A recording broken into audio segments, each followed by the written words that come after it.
Hi friends, welcome to Viji vlogs. நம்ம கத்திரிக்காய் முருங்கைக்காய் உருளைக்கிழங்கு போட்டு காரக்குழம்பு தான் பார்க்க போகிறோம். அதுக்கு ஒரு கடாயில் தேவையான அளவுக்கு எண்ணெய் விட்டுக்கிட்டு அரை டீஸ்பூன் கடுகு, 1/4 டீஸ்பூன் ஜீரகம், 1/4 டீஸ்பூன் சோம்பு, அரை டீஸ்பூன் வெந்தயம், இதெல்லாம் நல்லா பொரியட்டோன்னு 10 பல் பூண்டு சேர்த்து நல்லா வதக்கி விட்டுட்டு, வதங்கினதும் 2 மீடியம் சைஸ் வெங்காயத்தை கட் பண்ணி வச்சுருந்தா அதையும் உள்ளே சேர்த்து நல்லா வதக்கி விட்டுக்கிறேன். இது நல்லா வதங்கினதும் இதுக்கு தேவையான அளவு உப்பு போட்டு நல்லா வதக்கி விட்டுக்கோங்க. உப்பு போட்டால் சீக்கிரமாக வதங்கிடும். மீடியம் சைஸ் தக்காளி 2 கட் பண்ணி வச்சு அதையும் உள்ளே சேர்த்து வதக்கி வெங்காயம் தக்காளி நல்லா எண்ணெய் பிரிஞ்சு வர வரைக்கும் இந்த மாதிரி நல்லா வதக்கி விட்டுட்டு, நம்ம கட் பண்ணி வச்ச கத்திரிக்காய் முருங்கைக்காய் உருளைக்கிழங்கு உள்ளே சேர்த்து நல்லா வதக்கி விட்டுக்கிட்டு,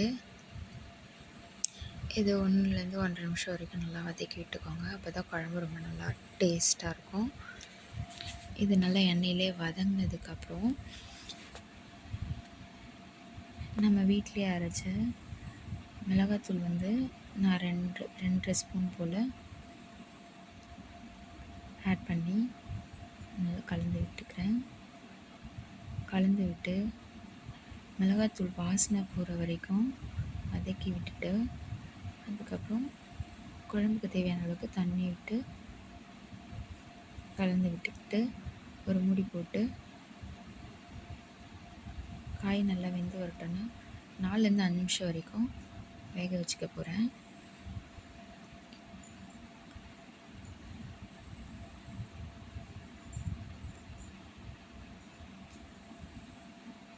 இந்த காய் நல்லா வெந்து வந்ததுக்கப்புறம் தான் நம்ம புளி ஆட் பண்ணணும்.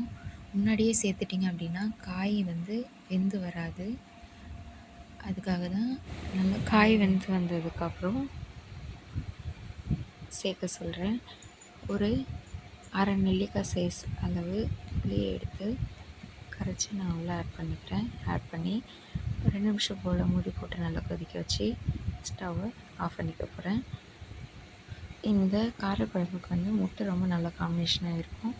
நீங்களும் ட்ரை பண்ணி பாருங்கள். இந்த வீடியோ பிடிச்சிருந்தா லைக் பண்ணுங்கள், கமெண்ட் பண்ணுங்கள், சப்ஸ்கிரைப் பண்ணுங்கள். தேங்க்யூ ஃபார் வாட்சிங்.